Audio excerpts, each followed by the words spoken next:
Excavation has started on a septic tank in Ireland, where authorities think there are the remains of about 800 dead babies and children from a home for unwed mothers run by Catholic nuns. Local historian Catherine Corliss believes that many of the infant remains were likely discarded in the cesspool referred to as the Pit at the former institution in Tuam, County Galway. Corliss's research found that 798 children died at the home from 1925 until it closed in 1961, with only 2 buried in a nearby cemetery. It is thought that the remains of 796 other children are located beneath the Bon Secours mother and baby home site, which was torn down in 1971 and is now near a new apartment complex. Bon Secours, also called the Home, was a place for unmarried mothers and their kids, managed by Catholic nuns. Pregnant women who are not married would go to a home to have their babies and stay there for a year to work without pay. They were kept apart from their newborns, who would be cared for by the nuns until someone adopted them, often without their family's agreement. The complete extent of the tragedy at Bon Secours was revealed in 2014 due to Corliss's discoveries. A team of investigators started their forensic investigation this week, more than 10 years later. Identifying the remains of the infants and providing a respectful reburial is expected to take up to 2 years, helping survivors find some closure. I don't care if it's a tiny amount, as I've been told there wouldn't be much left. At 6 months old, it's mostly cartilage rather than bone, said Annette McKay, whose sister is thought to be one of the 798 victims. Margaret Maggie O'Connor had a baby named Mary Margaret at home when she was 17 and had been raped. The girl passed away 6 months later, and her mother learned of it only when a nun informed her. She was hanging out the washing when a nun approached her and said, "The child of your sin is dead." Formella was taken into custody after a student reported that she had sexually abused him during a class in December 2023. The boy's mother found messages on his phone that showed the supposed abuse and called the police. The police stopped and handcuffed the teacher in front of her husband. At her first court appearance, she faced charges of 2 counts of sexual abuse and 1 count of sexual assault. On Tuesday, DuPage County State's Attorney Robert Berlin added 52 more counts against the teacher for previously unreported alleged abuse of the same student. She was charged with 20 counts of sexual assault, 20 counts of aggravated criminal sexual abuse, 6 counts of indecent solicitation of a child, and 6 counts of grooming. The court heard that an investigation revealed Formella allegedly had sex with the boy about 50 times from January 2023 to August 2024. At that time, Berlin's office reported that Formella supposedly sent the boy several text messages that were inappropriate. The new accusations say the two had sexual encounters at least 45 times on school property. Berlin stated, "The new claims about Ms. Formella, including the grooming accusations, and that the abuse continued for almost 2 years, are very troubling. I appreciate the victim in this case for being brave enough to speak up during what must be a very tough time for him." Formella denied the 3 charges and stated she has never had sex with the boy, as mentioned in an earlier court petition. In her first police interview, she said she is innocent and described herself as a good person, claiming that everybody goes after her because of her looks. She said she was a victim of a blackmail scheme based on court documents. She said that one day, the boy took her phone when it was left alone, entered her passcode, sent a message to his phone, deleted the message from her phone, and saved it on his phone to use as blackmail. Messages presented to the court indicate that she reportedly told the victim, "I love having sex with you," in 2023 when she was 28. The boy reportedly replied, "I know, baby, I love it so much. It feels great. It's really intense. It feels very personal. It's really great. I really love you, Mama." Formella was in court on Tuesday morning for a status hearing, where the state asked to keep her in detention until the trial. Judge Mia McPherson said no to the request, and Formella will be in court again on August 4th. Formella, married to her college sweetheart, taught and coached her alleged victim in soccer at Downers Grove South High School. The boy's mum discovered the supposed assault when she got him a new phone and connected it to his iCloud account, as stated in the initial petition. She reportedly found messages between her son and the teacher about sexual contact and a possible relationship. The boy appeared to have ended the relationship, according to the police. Michael Formella looked serious as he went with his wife to court in April for a plea hearing. The two walked into the courtroom quietly, with their lawyers beside them. On August 23, 2019, she is alleged to have committed a horrific act against her husband, Alexander. After he returned home from a night shift in the early hours, Maria is accused of strangling him with her bare hands. But the allegations did not stop there. Maria is then said to have decapitated her husband using an axe. Following this, she allegedly took a knife from the kitchen, cut off his genitals, and fed them to her pet dogs. Neighbors later found her covered in blood. Police arrived at the scene. Maria confessed to the crime in full. She told officers that she had been suffering domestic violence for years. She stated that she murdered her husband to end it. She felt it was the only way out of her misery. Neighbors supported Maria's claim of abuse. They told authorities they had often seen Alexander beating her up and even chasing her with an axe. However, Maria had never reported these incidents to the police. A neighbor, Nadezhda Opanasiuk, described finding Maria. Opanasiuk saw Maria in the street, covered in blood. Maria told her, "I am in trouble. I've killed my husband." Opanasiuk initially did not believe her. She thought Maria might have just hit him after a quarrel.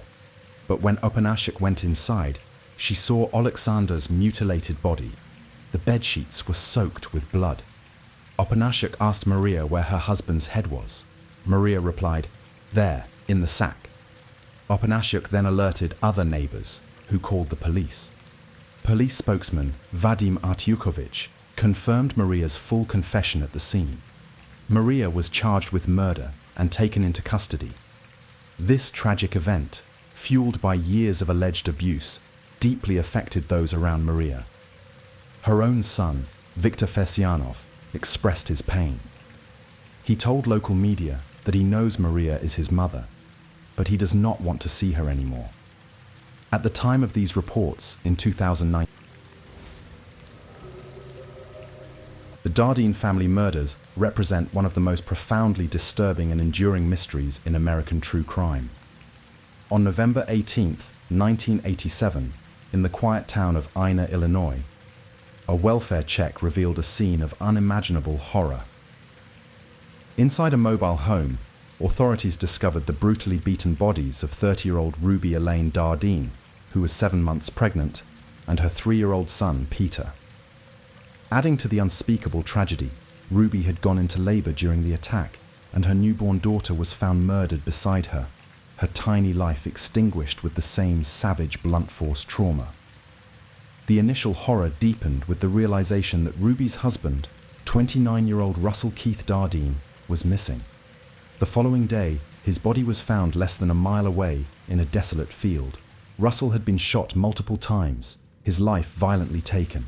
What truly set this case apart in its depravity was the grotesque detail of his murder. Russell Dardeen's genitals had been brutally mutilated, indicating a level of personal rage or ritualistic intent that baffled investigators. What makes the Dardeen murders so uniquely terrifying is not just the sheer savagery, but the absolute lack of discernible motive. There was no sign of forced entry, and valuables were left untouched, effectively ruling out robbery. Investigators were confronted with a crime so personal, so utterly devoid of logic, that it suggested something far more sinister than typical violence. Theories ranging from drug debts to occult rituals were explored, but none ever provided a cohesive explanation for the macabre puzzle. The closest the case ever came to a resolution was the chilling, yet ultimately discredited, confession of notorious serial killer Tommy Lynn Sells. Sells, known for his pathological lying and manipulative nature, provided details inconsistent with the actual crime scene. proving once again how easily monsters can exploit a family's enduring agony while offering no genuine answers. Today, the Dardeen family murders remain officially unsolved.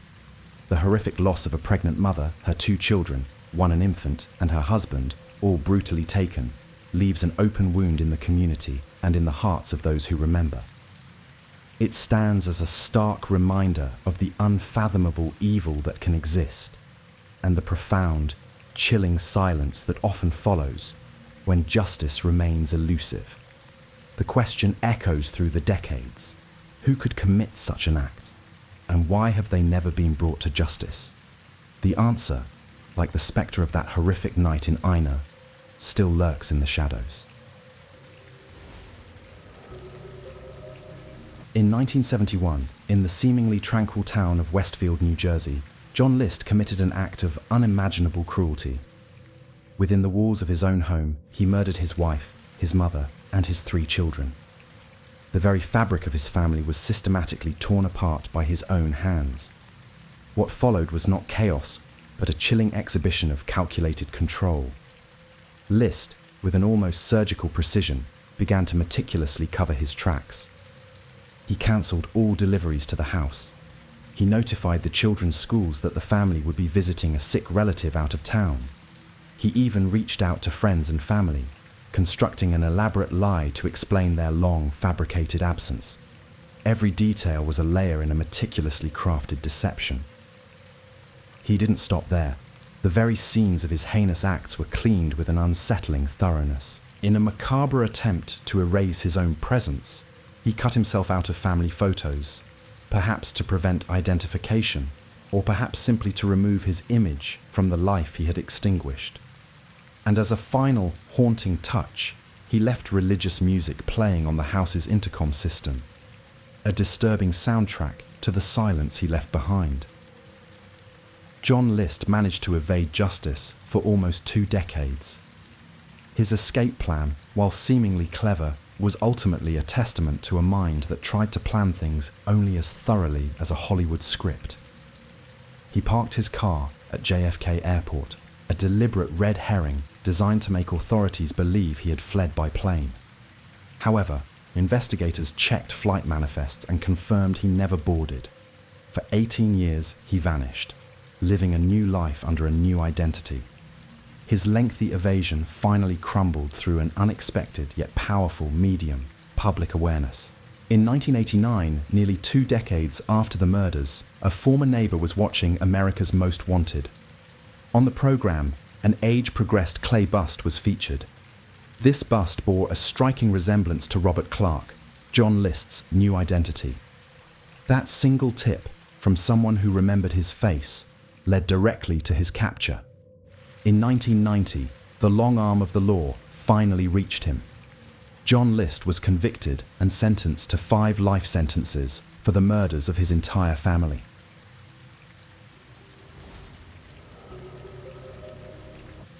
The horrific events surrounding William Bradford Bishop began on March 1st, 1976.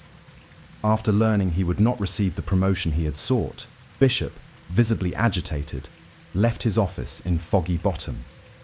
He told his secretary he was feeling unwell, and his last confirmed sighting was outside the State Department by a colleague. Police believe he then drove to a bank, where he withdrew several $100s. From there, he went to Montgomery Mell, purchasing a ball-peen hammer and gasoline to fill the tank of his 1974 Chevrolet station wagon at an adjacent gas station. His final stop before returning home was a hardware store, where he acquired a shovel and a pitchfork. Bishop returned to his home in Bethesda between 7:30 and 8 p.m. Police believe his wife, Annette, was likely killed first, then his mother, who had returned from walking the family dog. Finally, his 3 sons, aged 5, 10, and 14, were tragically killed while they slept in an upstairs bedroom. Bishop allegedly loaded the bodies into the station wagon and drove approximately 275 miles, 443 kilometers, to a densely wooded swamp about 5 miles, 8 kilometers, south of Columbia, North Carolina. On March 2nd, He dug a shallow hole where he piled the bodies and then set them ablaze with gasoline in a grim attempt to destroy the evidence. Forest rangers, attracted by the smoke, found the burned bodies along with a gas can, a pitchfork, and a shovel with a partially legible label bearing the letters OCH HDW, which was later determined to refer to Pox Hardware. Bishop is also known to have purchased tennis shoes at a sporting goods store in Jacksonville, North Carolina, later that same day, suggesting he continued to move south. According to witnesses, he was seen with the family dog and was possibly accompanied by a woman described as dark-skinned. On March 10th, a neighbor of Bishop's contacted police after not having seen the family for some time. A disturbing discovery followed. Blood was found on the front porch of the Bishop residence, on the floor, and on the walls of the front hall and bedrooms. Dental records were eventually used to confirm that the burned bodies found in North Carolina were indeed those of Bishop's family. On March 18th, Bishop's station wagon was found abandoned at an isolated campground in Elkmont, Tennessee, just a few miles from the Great Smoky Mountains National Park and the Appalachian Trail, approximately 400 miles, 640 kilometers, from where his family had been buried. The car contained dog biscuits, a bloody blanket, a shotgun, an axe, and a shaving kit with Bishop's medication. Remarkably, the car's spare tire well was full of blood. Investigators theorized that Bishop might have joined the flow of hikers on the Appalachian Trail, and they attempted to follow his scent with bloodhounds, but without success. The following day, a grand jury officially indicted William Bradford Bishop on 5 counts of first-degree murder and other charges. He remains one of the FBI's most wanted fugitives to this day.